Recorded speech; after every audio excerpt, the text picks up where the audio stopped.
All right, U.S.-Pakistan relations. What is going on with Pakistan? What are they thinking?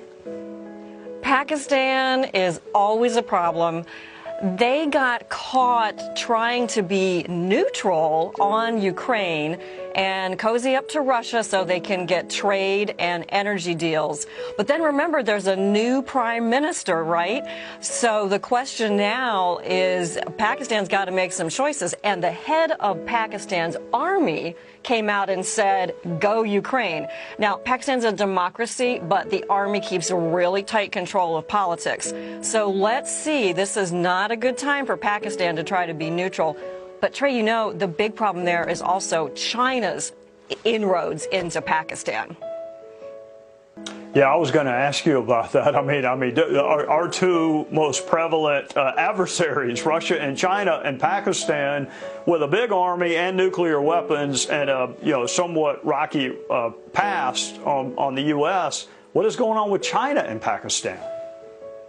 Yes, a lot of ups and downs, especially as the U.S. gets closer to India. But China and Pakistan have been friends for decades. And now Pakistan is really deeply in debt, monetary debt, to China and Xi Jinping. And remember, Pakistan is also the one who helped North Korea build up their uranium processing back in the 1990s.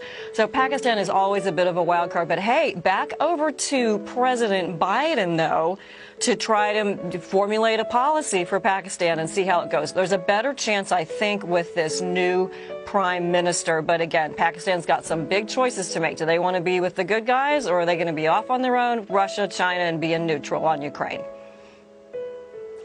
Look, I don't want to be partisan. I don't mean this to come across as partisan, but Joe Biden, we were told, was the most experienced person to ever run for the presidency. And yet the world seems to be on fire. So let's elevate you to the president. You're the president. What would you say to Pakistan? They've got nuclear weapons. They got a big army, and we're not real happy with them. What is our message to Pakistan?